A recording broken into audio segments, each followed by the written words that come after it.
क्या बोलते बनता है। अगर अपने चैनल पे नया है तो प्लीज़ लाइक एंड सब्सक्राइब करके जाए। तो आइए हिंदी हॉलीवुड चैनल पे आपका वेलकम। बात ख़त्म कहानी शुरू। ये कहानी शुरू होती है दो पुलिस वालों की। उसमें से एक पुलिस वाला होता है फ्रैंक। क्या ये मामू मस्त गाड़ी में बैठ के पिज़्ज़ा बर्गर चबारेला रहता है। तो अचानक इसको लगता है कि थोड़ा बाहर निकल के टहलना मांगता है।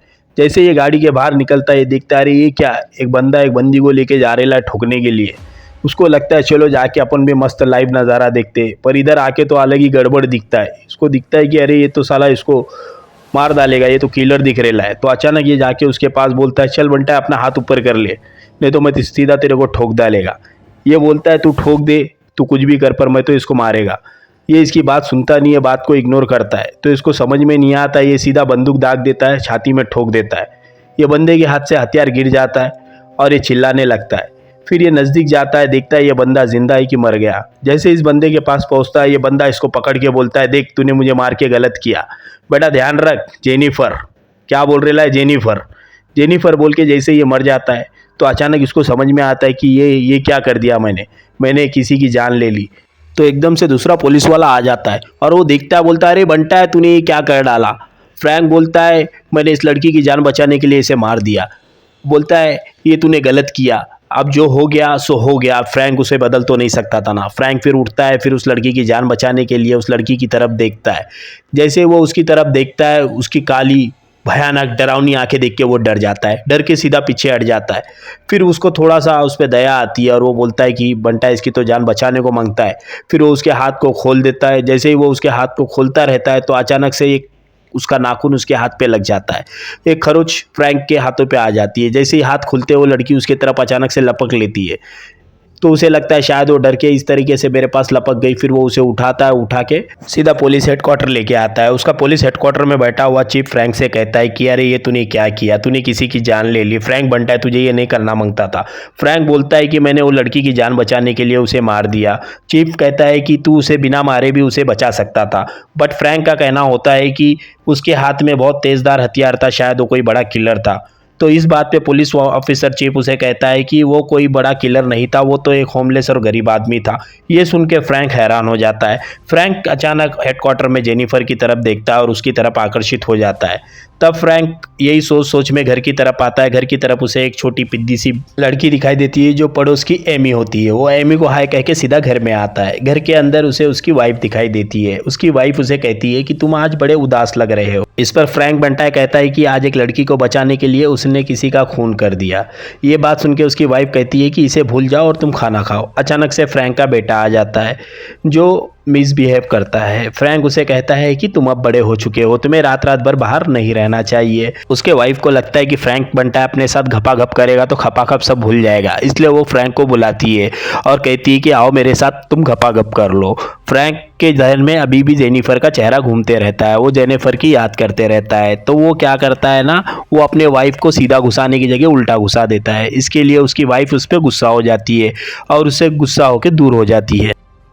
अगले दिन फ्रैंक बनता है पुलिस हेडक्वार्टर जाता है और उसकी एक खास साथी जो पुलिस वाली रहती है वो उससे उस लड़की के बारे में पूछने लगता है। तो वो पुलिस वाली बोलती है कि तुम उस लड़की के बारे में इतना क्यों पूछ रहे हो। इस पर फ्रैंक बनता है, कहता है कि उसने किसी की जान लेकर उसकी जान बचाई है। तो उसकी साथी बताती है कि उसका नाम जेनिफर है और मेरे ख्याल से शायद वो एक गूंगी लड़की है। फिर फ्रैंक उससे उस आदमी के बारे में पूछने लगता है जिसे उसने मारा। उसकी साथी उससे कहती है कि जिसे तुमने मारा वो पहले एक अमीर आदमी हुआ करता था और उसकी फैमिली भी थी, पर पता नहीं वो अचानक कैसे होमलेस और गरीब हो गया। फिर फ्रैंक उससे जेनिफर के बारे में पूछता है। वो बताती है जेनिफर एक मेंटल हॉस्पिटल में है। फ्रैंक जेनिफर से मिलने के लिए फिर मेंटल हॉस्पिटल पहुंच जाता है। जैसे ही जेनिफर उसे देखती है उसकी ओर लपक जाती है। फ्रैंक को जेनिफर को देख के दया आती है। वो सोचता है कि इसकी जगह इस मेंटल हॉस्पिटल में नहीं है।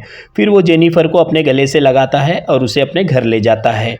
जैसे ही वो घर के अंदर जाता है वो सोचता है कि अपनी वाइफ से और बेटे से ये बात कह दे, पर उसकी वाइफ सो रही होती है और उसका बेटा भी सो रहा होता है। फिर वो जेनिफर को कहता है कि एक काम करो, आज रात तुम इस सोफे पर सो जाओ, और उसे सोफे पे सोने के लिए कहता है। जेनिफर उसकी हाथ की तरफ देखती है और उसके लगे जख्म को चाटने लगती है। ये देख के फ्रैंक शॉक हो जाता है।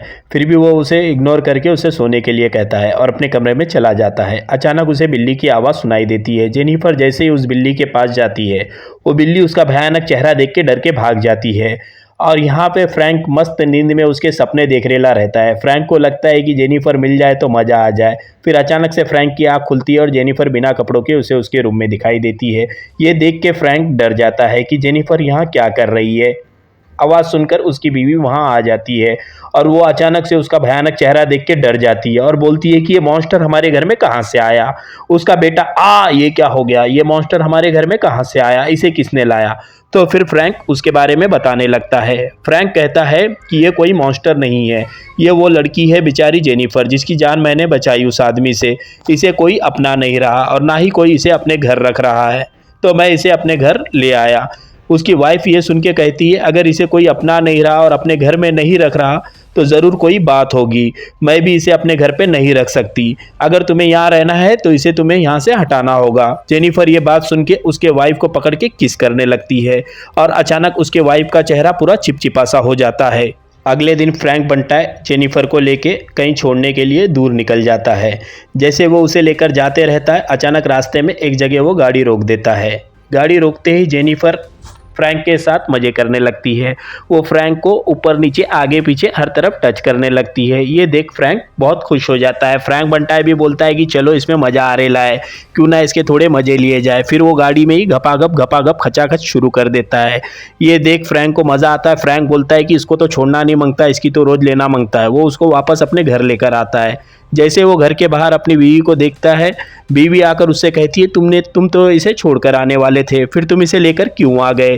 फ्रैंक कहता है कि मैं इसको अकेली बेचारी को कहीं रास्ते पर छोड़ नहीं सकता, इसलिए मैंने इसे अपने घर ले आया। उसकी बीवी कहती है कि नहीं फ्रैंक, तुम्हें ऐसा नहीं करना चाहिए था, तुमने इसे अपने घर क्यों लाया। फ्रैंक उसे समझाते हुए उससे बात करने लगता है। अचानक ऊपर कमरे से उसे एक चिल्लाने की आवाज़ आती है। जैसा ही उस कमरे की तरफ वो जाते हैं तो देखते हैं क्या, जेनिफर जो उनके घर में बिल्ली थी उसे मारकर खा रही थी। ये देख उसकी बीवी और बच्चे डर जाते हैं और वो फ्रैंक की तरफ देख के कहने लगते हैं कि नहीं, हम बिल्कुल यहाँ नहीं रह सकते। वो तुरंत वहाँ से चले जाते हैं। फ्रैंक उनको जाता हुआ देखता है और ख़ुद पर अफसोस करता है। फिर वो जेनिफर को समझाता है और चिल्लाता है कि ये तुमने क्या किया, तुम्हारे वजह से मेरे बीवी और बच्चे चले गए। फिर भी उसे जेनिफर पर रहम आता है। जेनिफर का चेहरा देख वो उस पर तरस खाता है। फिर रात पे जेनिफर फ्रैंक के कमरे में आती है और फ्रैंक उसकी रात भर बजाता है। ऐसे ही रात भर बजाते बजाते सुबह हो जाती है। फ्रैंक चला जाता है। जेनिफर बाहर आती है। वो पिद्दी सी बच्ची एमी वहाँ खेलती रहती है। वो एमी के पास आती है। एमी उसे देख हंसने लगती है। जेनिफर उसे अपने घर चल के खेलने के लिए कहती है और वो एमी को लेके अपने घर चली जाती है। वहीं पर फ्रैंक एक बार में बैठ के पीता रहता है। फ्रैंक ये सोचता है कि पहले मेरी नौकरी चली गई, उसके बाद में मेरी फैमिली मुझे छोड़ चली गई, ये मेरे साथ आखिर क्या हो रहा है। यही सोच सोच में फ्रैंक पीता हुआ अपने घर की तरफ आता है। वो पीते पीते जैसे ही अपने घर में आता है, अचानक उसे बेसमेंट से एक आवाज़ सुनाई देती है। वो बेसमेंट की तरफ भागा दौड़ा चला जाता है। वो देखता है कि जेनिफर उसकी पड़ोस की बच्ची एमी को मारकर उसका मांस खा रही थी। ये देखकर फ्रैंक बहुत गुस्सा हो जाता है। घसीटते हुए ऊपर की तरफ लाता है। फ्रैंक उसे मारने लगता है। फिर वो रोने लगता है क्योंकि फ्रैंक कोई खूनी नहीं होता, वो उसे कैसे मार सकता है, वो तो एक पुलिस ऑफिसर होता है। अगले दिन वो एक फ्रिक्स सर्कस की तरफ जाता है। वहाँ वो उसे एक आदमी मिलता है। वो उसे कहता है कि वो एक लड़की को अपने साथ अपने सर्कस में ले जाए, कहीं दूर ले जाए। वो आदमी कहता है ये काम तो बड़ा मुश्किल है, ये काम मैं नहीं कर सकता। फिर फ्रैंक उसे बताता है कि मैं खुद एक पुलिस ऑफिसर हूँ और इसमें मैं तुम्हारी मदद करूँगा। ये सुन ये आदमी ये काम को करने के लिए तैयार हो जाता है। वो आदमी फ्रैंक का एड्रेस लेकर फ्रैंक के घर की तरफ चला जाता है। फ्रैंक भी बाद में कुछ देर बाद अपने घर की तरफ आता है। वो जेनिफर को ना देख के बहुत खुश हो जाता है। उसे लगता है कि चलो आफत छूटी और जेनिफर चली गई। उसे अच्छा लगता है। उसे जेनिफर की याद आती है कि शायद मैं उसे घर से बाहर नहीं निकाल पाता। फिर वो फ्रिज की तरफ बढ़ता है। जैसे ही वो फ्रिज खोलता है तो वहाँ वो उस आदमी को पाता है। वो आदमी आधा मरा हुआ होता है और आधा मांस उसका खाया हुआ होता है।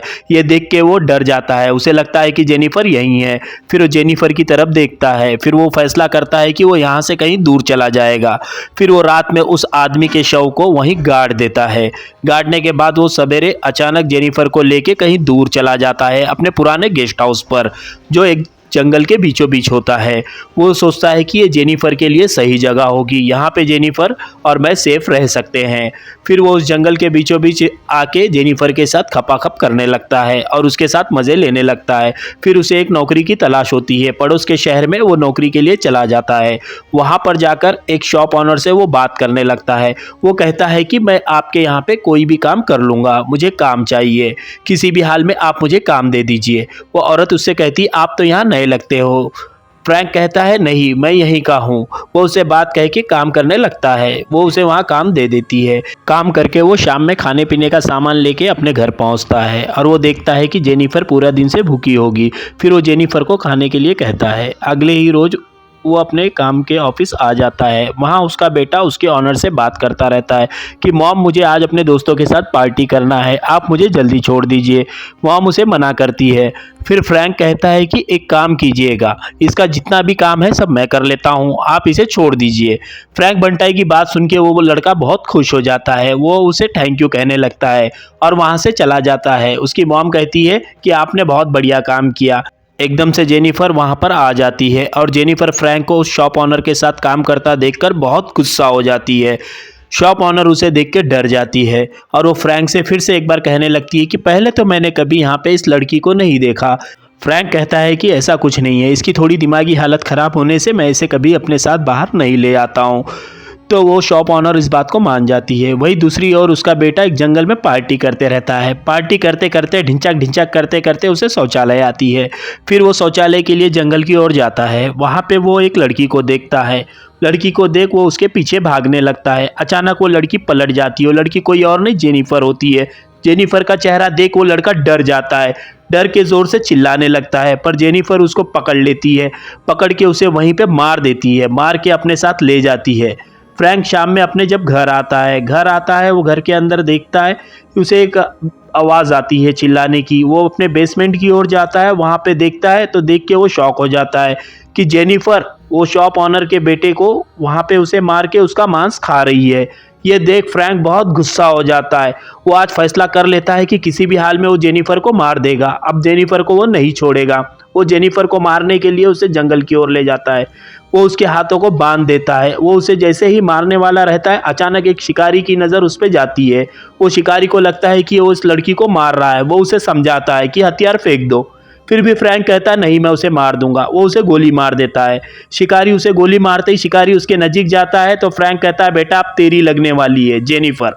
ये जेनिफर कह के ऐसा मर जाता है। शिकारी सोचता है कि ये क्या हो गया। फिर जैसे ही वो जेनिफर की तरफ देखता है वो डर जाता है। फिर भी वो सोचता है कि ये कोई मासूम सी लड़की है, ज़रूर इसका गलत फ़ायदा उठाया जा रहा है। फ्रैंक की तरह उसे भी जेनिफर पर तरस आता है और वो जेनिफर से कहता है कि डरो मत, मैं तुम्हें यहाँ से बचा लूँगा। ये सुन जेनिफर बहुत खुश हो जाती है और वो जेनिफर के हाथ खोलने लगता है। यह कहानी यहाँ समाप्त हो जाती है। दोस्तों आपको याद होगा फ्रैंक ने जिस तरह जेनिफर की जान बचाई थी, उस अमीर आदमी को उसने मार दिया था। उस अमीर आदमी के पास भी पहले सब कुछ था, उसका घर, उसका परिवार, पर जेनिफर ने उसका सब कुछ बर्बाद कर दिया था। फिर जेनिफर ने उस अमीर आदमी के बाद फ्रैंक को अपना शिकार बनाया और फ्रैंक को भी पूरा बर्बाद कर दिया। फ्रैंक ने भी अपनी फैमिली, अपनी नौकरी और सब कुछ खो दिया। आज यहाँ तक कि फ्रैंक के साथ वही हुआ जैसा उसने उस अमीर आदमी के साथ किया था। जिस तरीके से फ्रैंक ने उस अमीर आदमी को मारा था, उसी तरीके से आज फ्रैंक की मौत हो गई। फ्रैंक की मौत के बाद अब जेनिफर का अगला शिकार होगा वो शिकारी। क्या लगता है आपको जेनिफर की कहानी यहाँ ख़त्म हो गई? नहीं दोस्तों, इसकी कहानी ख़त्म होना नामुमकिन है। आपको हमारी कहानी कैसी लगी तो प्लीज़ कमेंट करके कमेंट बॉक्स में ज़रूर बताएं। तो चलो बनता है, अभी लेते हैं हम अलविदा। Good bye.